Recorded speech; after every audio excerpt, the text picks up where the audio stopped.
नमस्कार दोस्तों। आज की दो कहानियों में एक कहानी डरावनी है और दूसरी भक्ति कहानी है। तो हम पहली कहानी शुरू करते हैं। फैजाबाद जिले के एक रात की बात है। वहाँ के एक घाट पे रेलवे स्टेशन में कई सारे ऑटो ड्राइवर खड़े रहते थे।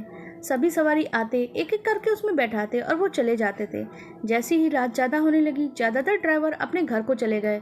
उसी रात दुर्गेश ऑटो ड्राइवर भी घाट रेलवे स्टेशन पे ही था। वो भी दूसरे ड्राइवरों की तरह घर जाने ही वाला था। तभी उसे याद आया कि एक पैसेंजर ट्रेन आने वाली है।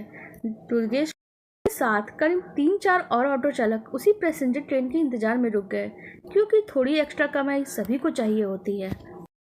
तभी जोर जोर से बारिश होने लग गई। रात तो थी ही और बादलों की वजह से चांद की रोशनी तक नजर नहीं आ रही। जब बादल गरजते और बिजली चमकती तब थोड़ा सा उजाला नजर आता, लेकिन अमावस्या से भी ज्यादा काली रात हो गई थी उस दिन। कुछ ही देर में पैसेंजर ट्रेन आ गई। दुर्गेश को ट्रेन से एक खूबसूरत सी लड़की उतरती हुई दिखाई दी, जिसके कंधे पे एक बैग था और हाथ में भी एक सूटकेस था। वो लड़की सीधे दुर्गेश के पास आई और कहने लगी, मुझे रामपुर जाना है।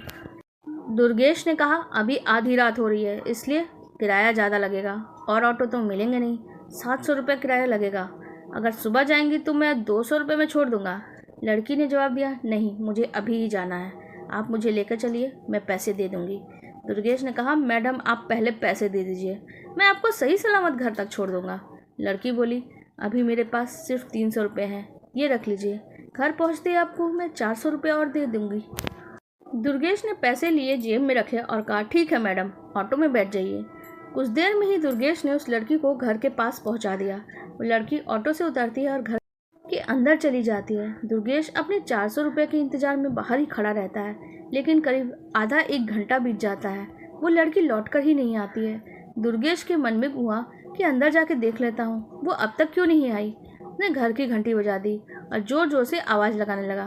तभी एक बूढ़ी सी औरत ने घर का दरवाज़ा खोला। दुर्गेश को पहले से ही बहुत गुस्सा था। उसने कहा, ये जो मैडम यहाँ ऑटो से आई थी, उनको 400 रुपये देने हैं मेरे, अब तक पैसे लेकर बाहर नहीं आई।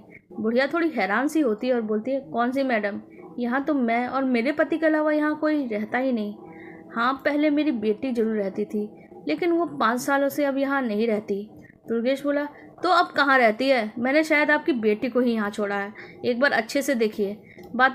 बातों ही बातों में दुर्गेश की नज़र सामने की दीवार पर गई। वहाँ एक लड़की की तस्वीर टंगी हुई थी। लड़की की तस्वीर को देखकर दुर्गेश ने कहा, इसी को तो मैं ऑटो में बैठा के लाया था। दुर्गेश बुढ़िया से पूछता है, वो दीवार पर जिसकी तस्वीर लगी है वही आपकी बेटी है? बुढ़िया ने जवाब दिया, हाँ हाँ, वो मेरी ही बेटी है। क्यों, क्या हुआ, ऐसे क्यों पूछ रहे हो? उसका जवाब सुनते ही दुर्गेश बोल पड़ा, माता जी, मैंने कहा था मैं आपकी बेटी को ही घर लेकर आया हूँ और वो मेरे साथ ऑटो में बैठ कर आई है। अब जल्दी करिए, मेरे पैसे दे दीजिए। देखिए सुबह हो गई है, मैं कब से यहीं खड़ा हुआ हूँ। बुढ़िया ने बहुत ही दुखी मन से कहा, बेटा ऐसा नहीं हो सकता, ये सच नहीं है। हाँ, ये जो मेरी बेटी है, लेकिन 5 साल पहले एक ट्रेन के नीचे आके इसकी मौत हो चुकी है। तुम इसे घर कैसे ला सकते हो? ये सुनते ही दुर्गेश के होश उड़ गए। वो तेज़ी से वहाँ से भागा और जैसे ही ऑटो के पास पहुँचा तो वहाँ उसकी सीट पे 400 रुपये रखे हुए थे। उस दिन बहुत ज़्यादा डर गया। उसने वो पैसे तो लिए, लेकिन उसे भगवान के सामने रख दिया और मंत्रों का जाप करते हुए आगे बढ़ गया। उसके मन में हुआ, आज तो सवारी बैठाने और पैसेंजर ट्रेन के लालच ने मेरी जान ही ले ली होती। उस दिन के बाद दुर्गेश ने रात में ऑटो चलाना ही बंद कर दिया, क्योंकि उसके दिल में डर बैठ गया था।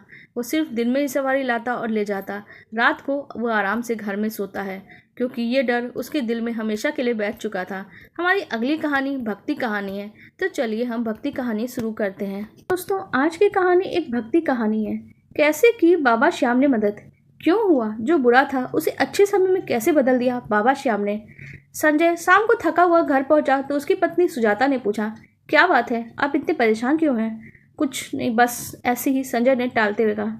तभी सुजाता बोली, आप मुझसे कुछ छुपा रहे हैं। अगर पैसे की बात है तो आप चिंता मत करिए, मैं घरों में काम तो कर रही हूँ, आज नहीं तो कल तनख्वाह मिल ही जाएगी। संजय ने नम आंखों से जवाब दिया, अब क्या तनख्वाह मिलेगी, नौकरी ही चली गई। ये क्या कह रहे हो, तुम्हारा सेठ तो बड़ा मक्कार निकला, सुजाता गुस्से से बोलती है। संजय ने उदास मन से उसे जवाब दिया, नहीं ऐसा नहीं है, दुकान बहुत घाटे में चल रही है। पुराने बंधे हुए सारे ग्राहक दूसरी दुकान पर चले गए हैं। पास ही बहुत बड़ी नई दुकान खुल गई है। मालिक को अब ना पीछे से माल उधार मिलता है, ना ग्राहक उधार का पैसा वापस कर रहा है। मालिक दुकान बंद करने की बात कर रहे थे। इधर श्याम जी जो दुकान के मालिक थे वो घर पहुंचे, जो बहुत उदास थे। श्याम की बेटी यानी साची ने पापा को देखा तो दौड़कर पानी लेकर आ गई। तभी उनकी पत्नी कविता उन्हें परेशान देखती है और पूछती है, क्या बात है, इतना परेशान क्यों है? श्याम जी ने उन्हें दुकान की चाबी देते हुए कहा, आज मैं दुकान बंद कर आया हूँ। अब उस दुकान में कुछ भी नहीं बचा। यह सुन के कविता की आंखें नम हो जाती है। वो पहले से जानती है कि दुकान घाटे में चल रही है, लेकिन इतनी जल्दी सब कुछ खत्म हो जाएगा उसे उम्मीद नहीं थी।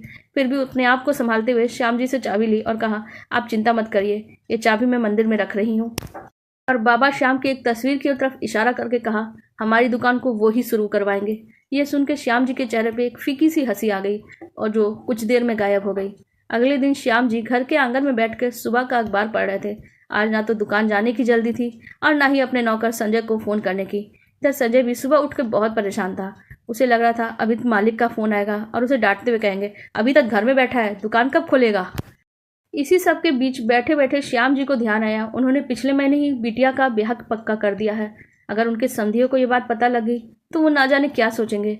बाजार में खबर तो आग की तरह फैल जाएगी। तभी कविता चाय बनाकर लेकर आती है। श्याम जी चाय का घूंट लेते हुए कहते हैं, कविता, किसी को ये बात मत बताना कि हमारी दुकान बंद हो गई है। कहीं लड़के वालों को पता चल गया तो ना जाने वो क्या सोचेंगे, कहीं रिश्ता ही तोड़ दिया तो। साची पीछे खड़ी पापा और मम्मी की बातें सुन रही थी और वो गहरी सोच में पड़ गई। पापा की दुकान बंद हो गई, अब कैसे शादी का इंतजाम करेंगे? इसी दुकान के भरोसे तो वो कर्ज लेना चाह रहे थे, अब कौन उन्हें कर्ज देगा? यही सब सोच के उसकी आंखों से आंसू बहने लगे। वह दौड़ के घर के मंदिर के सामने पहुंच गई। भगवान, मुझे लड़की ही क्यों बनाया? मैं केवल अपने पिता के लिए बोझ बन गई हूँ। आज अपने व्यापार की चिंता करने के बजाय वो मेरी चिंता कर रहे हैं। कुछ देर बाद दरवाजे पे दस्तक होती है। कविता जी ने दरवाजा खोला तो सामने संजय खड़ा था। आओ संजय, अंदर आओ। उसे देखकर श्याम जी चौंक गए। संजय, मैंने तुमको कहा था ना कि तुम्हारी बकाया तनख्वाह धीरे धीरे चुका दूंगा, और फिर तुम सुबह सुबह यहाँ आ गए। मुझ पर इतना भी भरोसा नहीं रहा। संजय उन्हें देखकर रोने सा लगा। नहीं सेठ जी, ऐसी बात नहीं है। 20 साल से आपकी दुकान पर नौकरी कर रहा हूँ। अब घर बैठ के क्या करूँ कुछ समझ में नहीं आता। सुबह आपके घर चाबी लेने आता था, इसीलिए आ गया। ये सुनकर श्याम जी की भी आंखें नम हो गई। क्या करे संजय, अब तो तू कहीं और काम ढूंढ ले। हट्टा कट्टा है, तुझे तो कहीं भी काम मिल जाएगा। सेठ जी, मुझे अपने घर पे ही रख लीजिए, घर का छोटा मोटा काम कर दूंगा। नहीं नहीं, ऐसे कैसे, हम तनख्वाह भी नहीं दे सकते, और वैसे भी यहाँ काम ही कितना है। श्याम जी ने उसे समझा बुझाकर वापस भेज दिया और उसे भेजने के बाद बाबा श्याम की जो एक फ़ोटो वो अपने जेब में रखते थे, उसे देखकर वो फूट फूट कर रो पड़े। तभी साची उनके पास आती है और बोलती है, पापा, आप हिम्मत हार जाओगे तो हमारा क्या होगा? आप एक काम करिए, लड़के वालों से बात करिए। हम शादी नहीं कर सकते, हमें कुछ समय चाहिए। जब सब कुछ ठीक हो जाएगा तब शादी भी हो जाएगी। श्याम जी ने अपने आंसू पोंछते हुए कहा, नहीं बेटी, बड़ी मुश्किल से रिश्ता मिला है। मैं किसी भी तरह सब इंतजाम कर लूँगा। ज़रूरत पड़ गई तो इस घर को भी गिरवी रख दूंगा। नहीं पापा, आप ऐसा कुछ नहीं करेंगे। अगर आपने ऐसा कुछ किया तो मैं घर छोड़ के चली जाऊंगी। आप चिंता क्यों कर रहे हैं? मैं सब कुछ ठीक कर दूंगी। कुछ दिन बाद साची अपने होने वाले पति साहिल को फ़ोन पे बात करती है, उसे बाहर मिलने के लिए बुलाती है। दोनों एक रेस्टोरेंट में मिलते हैं और साची ने सारा सच उसे बता दिया। ये सब सुनकर साहिल ने कहा, साची तुम चिंता मत करो, तुम्हारे पापा मेरे पापा की तरह हैं। मुझे एक दिन का समय दो, मैं अपने परिवार से बात करके कल बताता हूँ, सब कुछ ठीक हो जाएगा। साची को साहिल की बातों पर विश्वास हो गया और वो घर आ गई। साची पूरा दिन फ़ोन का इंतजार करते रही, लेकिन साहिल का फ़ोन नहीं आया। और जब शाम होने लगी दोपहर के बाद, तब साची ने फ़ोन किया तो उसने कहा, देखो साची, मेरे पापा ने मेरी पढ़ाई पे बहुत पैसे खर्च किए हैं। अब ने सोच के भी समझ के ही रिश्ता तय किया होगा। तुम्हारे पापा की मार्केट में अच्छी खासी दुकान है तो वो शादी कर लेंगे, लेकिन अब तुम्हारे पापा की दुकान ही नहीं रही। तो साहिल थोड़ा कहते हुए रुक गया और फिर बोला, अब मेरे पापा ये रिश्ते के लिए इनकार कर रहे हैं। लेकिन साहिल, क्या तुम पैसे के लिए मुझसे शादी कर रहे थे? साची ने गुस्से में आकर कहा। तो साहिल ने बहुत ही बेशर्मी से जवाब दिया, आजकल पैसा तो सबको चाहिए, अच्छा लड़का चाहिए तो पैसा तो खर्च करना पड़ता है, इसमें गलत भी क्या है? साची ने गुस्से में कहा, मैं तुम्हारे जैसे लालची से शादी अब करना भी नहीं चाहती। जो हुआ अच्छा हुआ, तुम लोगों का असली रूप सामने आ गया। साची ने फ़ोन काट दिया और रोते हुए मम्मी के पास पहुंची। उसने मम्मी को अपनी सारी बात बता दी। कविता जी ने कहा, बेटी, पापा को ये सब मत बताना, मैं बाद में बता दूंगी। कुछ दिन इसी तरह से बीत जाते हैं। श्याम जी अभी भी शादी की चिंता में डूबे थे कि इतने कम समय में कैसे तैयारियां होगी। एक दिन कविता जी ने उनसे कहा, आपको एक बात बतानी थी, हमें साची का रिश्ता कहीं और करना होगा। वो लोग अब हमारे घर से रिश्ता नहीं जोड़ना चाहते। साहिल ने साची को ये सच बता दिया है। ये सुन के श्याम जी को बहुत ही गहरा धक्का लगा। हे भगवान, क्या होगा मेरी बच्ची का? पापा, आप चिंता मत करिए, वो पैसे के लालची थे, शादी के बाद भी वो मुझे परेशान करते। श्याम जी चुप हो गए, जैसे मन के कोने में कुछ टूट सा गया। सारे बने हुए काम बिगड़ते चले जा रहे हैं, पूरे जीवन की प्रतिष्ठा भी धूल में मिल गई। इन सबको इस रिश्ते के बारे में पता होगा, क्या होगा, यही सोच के उनकी आंखें नम हो जा रही थी। फिर कुछ बोले बगैर वो शांत हो गए।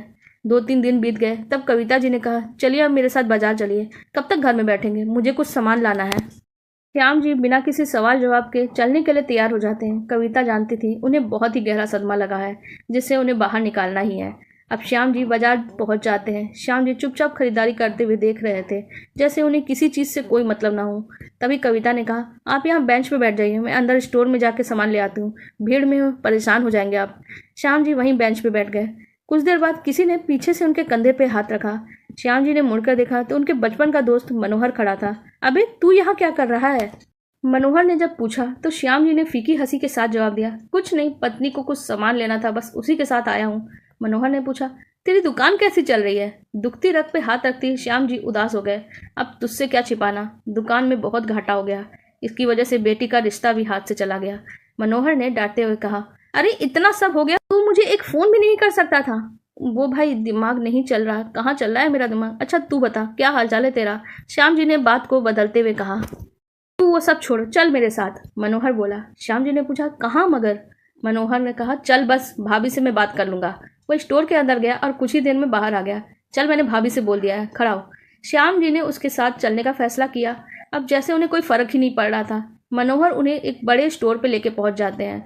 श्याम जी बाहर ही खड़े हो गए। अरे तू यहाँ क्या करने के लिए मुझे लेके आया है? इसी की वजह से तो मेरी दुकान बंद हो गई है। अगर इसका मालिक मिल जाए तो मैं इसका मुंह तोड़ दूंगा। मनोहर बोला, चल दोनों मिलके उसका मुंह तोड़ते हैं। वो उन्हें अंदर लेकर गया। अंदर एक केबिन में ले गया, जो मैनेजर का केबिन था। इससे पहले श्याम जी कुछ समझ पाते, मनोहर ने मैनेजर से कहा, देखो ये मेरे खास दोस्त हैं, आज से इस स्टोर के मालिक यही हैं और हम लोग दूसरे स्टोर का काम देखेंगे। ले भाई श्याम, अपना स्टोर संभाल ले। श्याम जी को कुछ समझ में नहीं आ रहा था। तब तक मनोहर बोलता है, परेशान मत हो, मैं सब बता देता हूँ।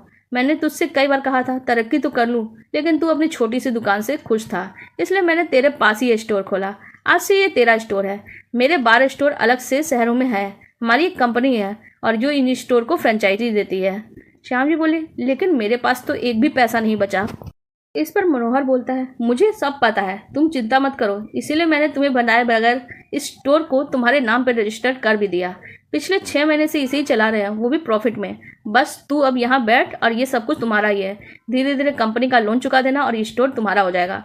श्याम जी के आंखों से आंसू बह रहे थे, जैसे किसी ने उनके अंदर प्राण फूंक दी हूँ। मैं ये तेरा एहसान कैसे चुका पाऊंगा? श्याम जी बोले, बहुत आसान है, ये जो मैनेजर है ना, ये मेरा बेटा है और इसके लिए मैं तेरी बेटी का हाथ मांगता हूँ। बोल, करेगा शादी? श्याम जी की आंखों से टप टप आंसू बहे जा रहे थे। श्याम जी की सारी परेशानी एक पल में ही दूर हो गई। आज उनका भगवान पे विश्वास और भी ज्यादा पक्का हो गया। मनोहर के गले लग के रोने लगे। कुछ ही दिन में साची का विवाह मनोहर जी के बेटे के साथ हो गया। उन्होंने संजय को भी काम पे वापस बुला लिया। आज श्याम जी की आंखों में फिर से आंसू थे, जो खुशी के थे, और उन्होंने फिर से उसी तस्वीर को आंखों में सामने लिया हुआ था जो खाटू श्याम की थी, क्योंकि उन्होंने ही तो सब कुछ ठीक कर दिया था। आपको हमारी ये कहानी कैसी लगी कमेंट सेक्शन में जरूर बताइएगा। साथ ही वीडियो को लाइक कर दीजिएगा और हमारे चैनल को भी सब्सक्राइब कर लीजिएगा। धन्यवाद।